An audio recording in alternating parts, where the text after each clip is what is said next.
मैं अब तक 14 सालों से कोडिंग कर रहा हूँ। 8 कंपनियां, 10 लैपटॉप और 12 प्रोग्रामिंग लैंग्वेजेस। मेटा में मैं एक स्टाफ इंजीनियर था, पिंटरेस्ट में मैं एक फुल स्टैक इंजीनियर था और मैं एक कंपनी में फाउंडिंग इंजीनियर था जिसने कभी भी कोई प्रोडक्ट शिप नहीं किया। अगर मैं फिर से कोडिंग सीखता तो मैं यहाँ ये करता।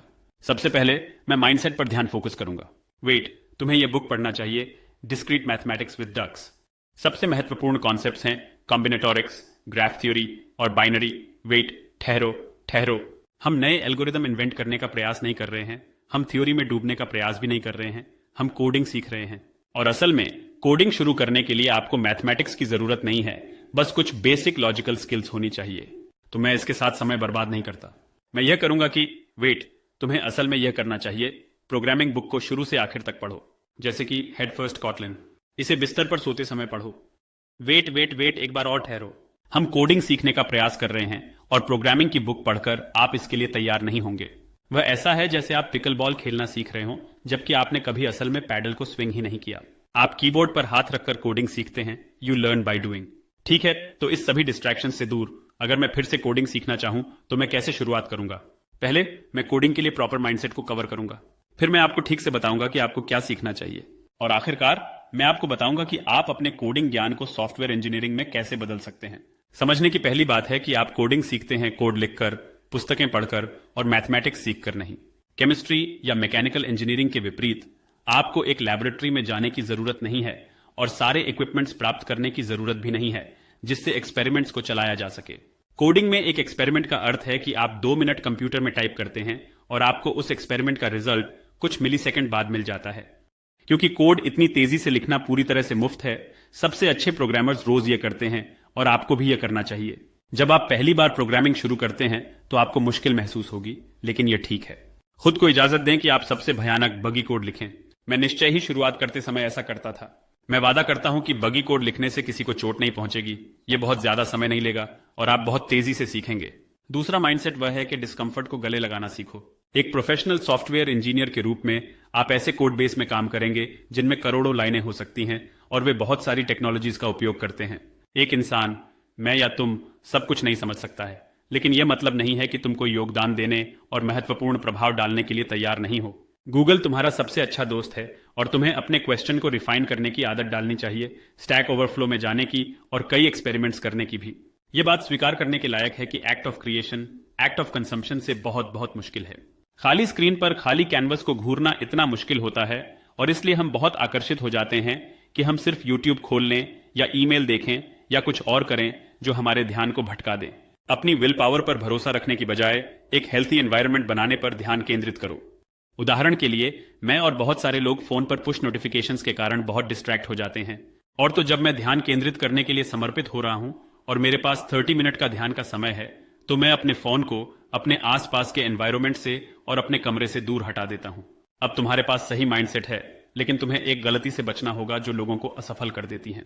बहुत लोग इस बात में अटक जाते हैं कि हजारों प्रोग्रामिंग लैंग्वेजेस में से कौन सी सीखनी चाहिए। मैं अपनी सलाह दूंगा, लेकिन यह चीज देखो, तुम्हारा किया गया चयन वास्तव में मायने नहीं रखता। एक बार जब आप एक प्रोग्रामिंग लैंग्वेज सीख लेते हैं तो दूसरी लैंग्वेजेस बहुत आसान हो जाती हैं, क्योंकि कंडीशनल्स, लूप्स और डेटा स्ट्रक्चर्स जैसे कॉन्सेप्ट्स सभी में सेम हैं। तो एक भाषा चुनो और इसे सच्ची मेहनत से सीखने का संकल्प लो। जब आप शुरू हो रहे हो तो डेप्थ बहुत ज्यादा महत्वपूर्ण है ब्रेड्थ से, और मैंने अपने प्रोग्रामिंग जर्नी की शुरुआत में बहुत समय व्यर्थ कर दिया था सभी जगह सभी चीजें सीखने में। मेरी रिकमेंडेशन है कि आप कॉटलिन प्रोग्रामिंग लैंग्वेज सीखें और एंड्रॉइड एप्स बनाएं, और इसके 2 कारण हैं। पहला, कॉटलिन एक मॉडर्न और वेल डिजाइंड लैंग्वेज है जो आने वाले वर्षों में पॉपुलैरिटी में और बढ़ती रहेगी।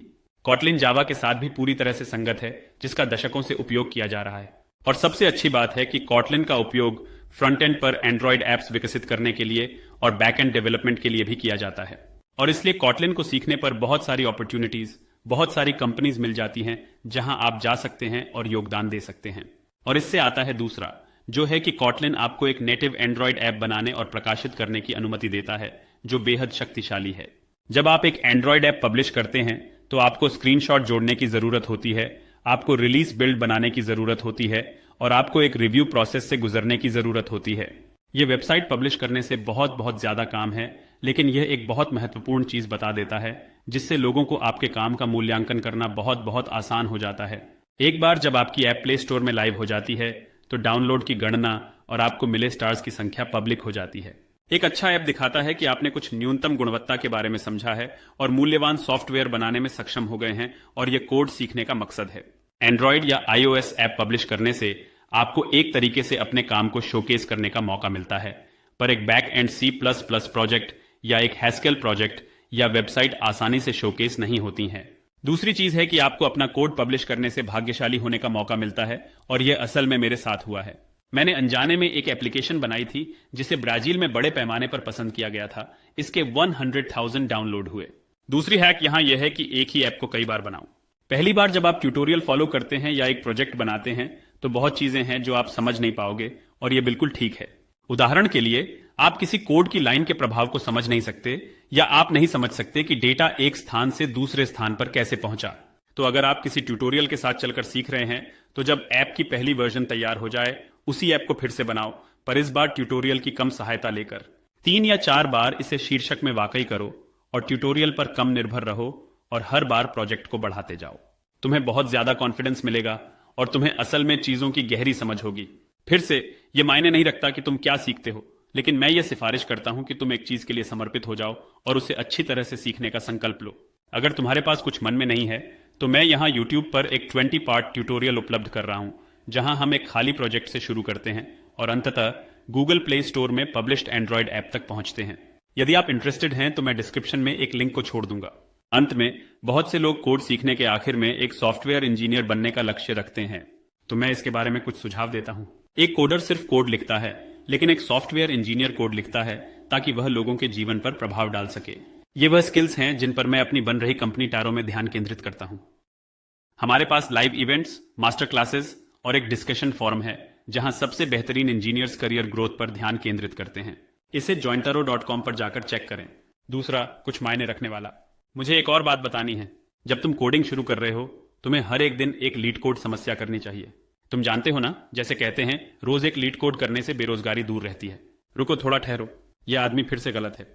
कृपया समय बर्बाद न करो टेक कंपनीज के इंटरव्यूज में पूछे जाने वाले एल्गोरिदम क्वेश्चंस की चिंता करके। एक टेक्निकल इंटरव्यू देने की स्किल वास्तव में एक अच्छे सॉफ्टवेयर इंजीनियर होने की स्किल से बिल्कुल अलग होती है। मैं सिफारिश करता हूं कि जब तुम शुरुआत कर रहे हो तो लीड कोड के साथ समय बर्बाद न करो। तुम एक प्रोफेशनल सॉफ्टवेयर इंजीनियर के रूप में टीम के साथ काम करने में काफी समय बिताओगे।